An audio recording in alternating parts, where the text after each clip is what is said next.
বয়স্ক ও অসুস্থ ভোটারদের জন্য বিশেষ সুবিধার কথা ঘোষণা করেছিল ইলেকশন কমিশন অফ ইন্ডিয়া, কিন্তু বড় মরিচা এলাকায় সেই ব্যবস্থার কার্যকারিতা নিয়ে প্রশ্ন উঠছে।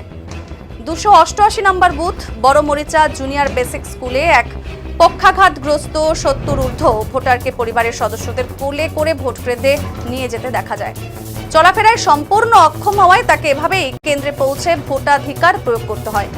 নির্বাচন কমিশনের নির্দেশ অনুযায়ী এমন অসুস্থ এবং প্রবীণ ভোটারদের বাড়ি গিয়ে ভোট গ্রহণের ব্যবস্থা থাকার কথা, কিন্তু এক্ষেত্রে তা বাস্তবায়িত না হওয়ায় স্থানীয় মহলে ক্ষোভ তৈরি হয়েছে। অনেকেই একে প্রশাসনিক গাফিলতি বলেই মনে করছেন, একেবারে স্বাভাবিক কথাতেই প্রশাসনিক গাফিলতি। এই প্রশাসনিক গাফিলতি বলেই কিন্তু মনে করছেন মানুষ। ভোটারের পরিবারের দাবি, বিষয়টি আগে বিএলওকে জানানো হয়েছিল, তবুও কোনো ব্যবস্থা না নেওয়ায় বাধ্য হয়ে টোটোতে করে এনে শেষ পর্যন্ত তাকে ভোট দেওয়াতে হয়েছে। আর এই ঘটনাকে কেন্দ্র করে নির্বাচন ব্যবস্থাপনা ও পরিষেবার বাস্তব চিত্র নিয়ে কিন্তু প্রশ্ন উঠছে বিভিন্ন মহলে।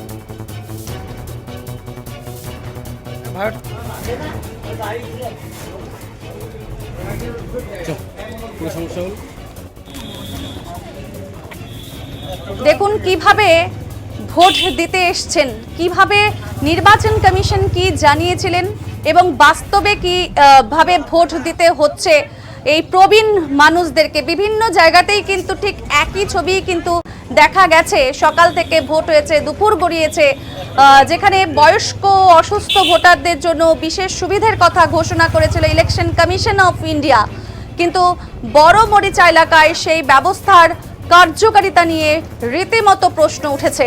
288 নম্বর বুথ বড় মরিচা জুনিয়র বেসিক স্কুলে এক পক্ষাঘাতগ্রস্ত 70 ঊর্ধ্ব ভোটারকে পরিবারের সদস্যদের কিন্তু ঠিক কোলে করে ভোট কেন্দ্রে নিয়ে যেতে দেখা যাচ্ছে।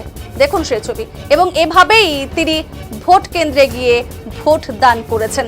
সম্পূর্ণ অক্ষম হওয়ায় তাকে কিন্তু এভাবেই কেন্দ্রে পৌঁছে ভোটাধিকার প্রয়োগ করতে হয়েছে। নির্বাচন কমিশনের নির্দেশ অনুযায়ী এমন অসুস্থ প্রবীণ ভোটার যারা রয়েছেন তাদের বাড়ি বাড়ি গিয়ে ভোট গ্রহণের ব্যবস্থা থাকার কথা ছিল, কিন্তু এক্ষেত্রে কিন্তু তা বাস্তবায়িত না হওয়ায় স্থানীয় মহলে একেবারে ক্ষোভ তৈরি হয়েছে এবং একে প্রশাসনিক গাফিলতি বলেই মনে করছেন মানুষ। ভোটারের পরিবারের দাবি, বিষয়টি আগেই বিএলওকে জানানো হয়েছিল, তবুও ব্যবস্থা না নেওয়ায় বাধ্য হয়ে এভাবে তাকে ভোট দিতে নিয়ে আসা হয়েছে। অর্থাৎ এই ঘটনাকে কেন্দ্র করে নির্বাচন ব্যবস্থাপনা ও পরিষেবার বাস্তব যে চিত্র, সেই বাস্তব চিত্র নিয়ে কিন্তু প্রশ্ন উঠতে শুরু করেছে বিভিন্ন মহল।